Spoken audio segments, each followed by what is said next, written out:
What's up, guys? Mason the Brock Henderson here, and this is the Librarians Season 3, Episode 1, and the Rise of Chaos. So, ultimately, this is pretty much what I expect from the show. You've got the reintroduction of these characters, in case for some reason you're watching this and haven't watched the first two seasons. They have the opening scene where they're showing all of their different traits and stuff.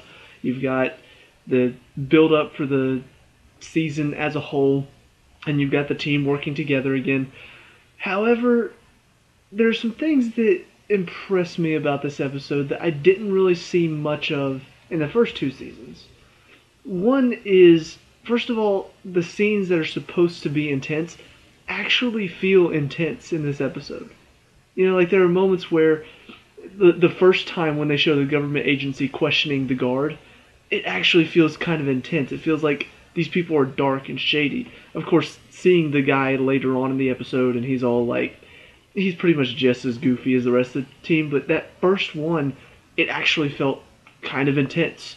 The moments actually evoke the emotion I think that they're supposed to. Whereas the first two seasons, it felt like there was that one episode in every season where it felt like, okay, yes, this episode is the intense one, this episode is the emotional one, but the rest of the season just kind of was, it was really silly, it was kind of goofy, and that's kind of the point of the show. The thing that tied it all together, though, is it was fun. It was enjoyable. You wanted to see what was going to happen to the team because they're fun to watch.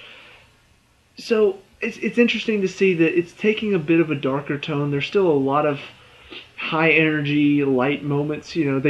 They stopped the villain by singing in harmony. Are you serious? It was funny because my mom came into my room to watch The Walking Dead after, and of course she doesn't watch a whole lot of TV, so she sees this and she's just like, "What the heck is this?" I'm like, "It's the Librarians." She's like, "This is really goofy." I'm like, "It's supposed to be. That's the point of the show.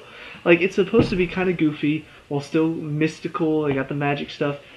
But then you've also got the moments where it feels like they're actually saying something important this season. The emotional moments really do hit.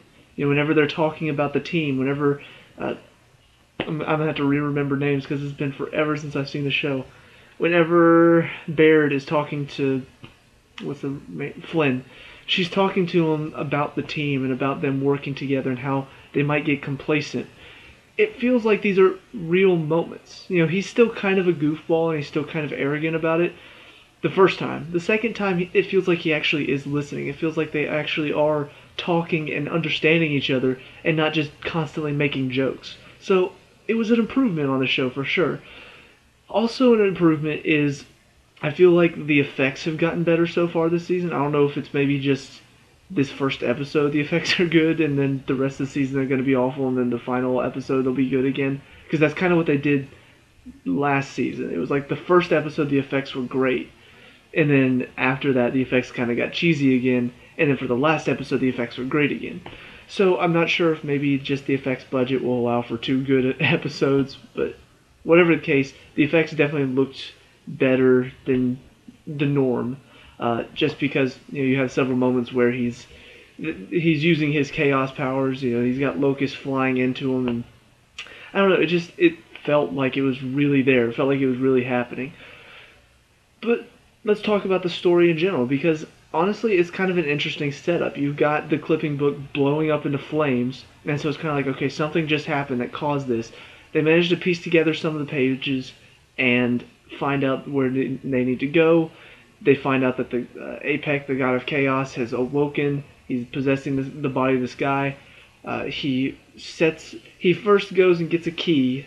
Then he sets a submarine in motion to sort of open up the hole to the gate that apparently will open up some sort of portal to release the pure evil darkness, something or rather.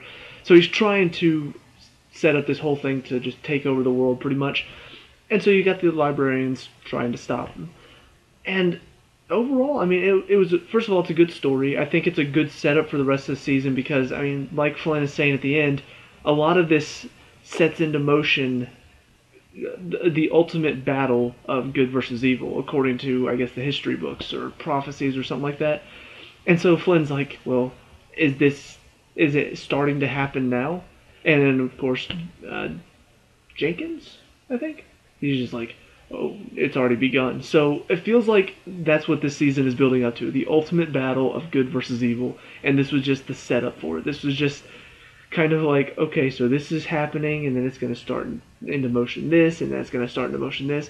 So maybe we are going to get a bit more intensity this season, maybe a bit more of a really emotion heavy season. I don't know. Like, partially because the tone of the show I don't think would fit an emotion heavy season. I mean, they've shown before that they can do emotional episodes. I mean, the one in the first season with the ghost house where we see Cassandra having to deal with that emotion, that was an emotions heavy episode. Still had humor in it, but the ending is really where the emotion is just poured out, and it was a good episode. Last season there was the episode where they were caught in the video game, and Ezekiel had to just, there was a very emotion heavy episode for him where he had to constantly go through watching his friends die over and over and over again, and it just started to mess with his mind. And ultimately, they ended it in such a way where it wasn't as emotion heavy because, oh, he made it out of the game and completely forgot all of that, so he didn't grow at all as a character.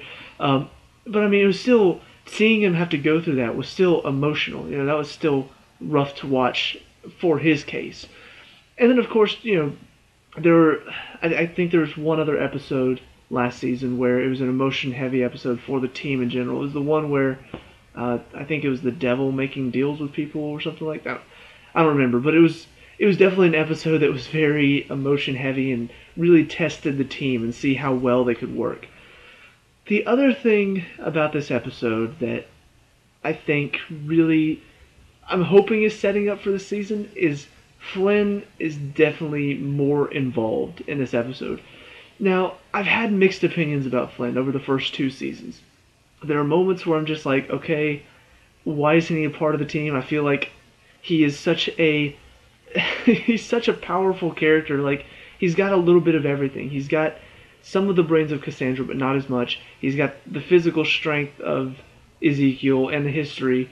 And then on top of that, he's kind of thief-like at times because he knows certain things about, not as much as Ezekiel, but it feels like he can get out of tough situations. So it feels like he's the ultimate combination of those three. So why isn't he a part of the team? It feels like it would make him stronger. I don't know. It felt weird that they weren't utilizing him in the first season. They just kind of had him go off on his own adventure, and that was it. They didn't utilize him well enough. Second season, he was in a bit more. And honestly, I started to hate him because I'm just like, okay, he's really arrogant. He's not treating Eve with the respect she deserves, even though they're kind of supposed to be in a relationship. So, I don't know, I really started hating him because his character just felt like it was a little too arrogant, a little too full of himself. Like, you want to see him kind of being a leader and taking control of the team and leading them and helping them. Instead, it became more like he feels like he can do it on his own, even though he's got this team helping him. So, I don't know, it felt like he has the team, but still not using them effectively. It didn't really work. In this episode, we see at the beginning, and I really love how they did this, we see them all working together. So it's like we see each of them have their own specific roles. We got Flynn, who's still doing his Adventure Man thing, but he's taking advice from, not Jones, because that's Ezekiel. What is his name? Dang it! It's Christian Kane's character, the art guy. I'm frustrated that I can't remember his name right now. Jake Stone, right? That's his name.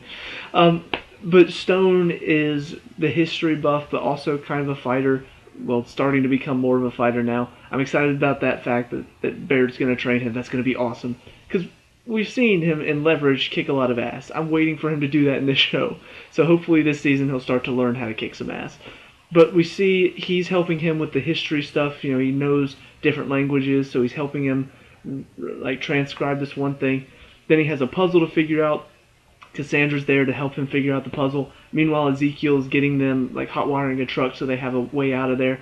And all the while, Baird she trapped all the people that were going to attack him. So they're working very well together, and it feels like Flynn is utilizing the team as well as his own abilities to figure all of this out, to figure out the solution to these puzzles.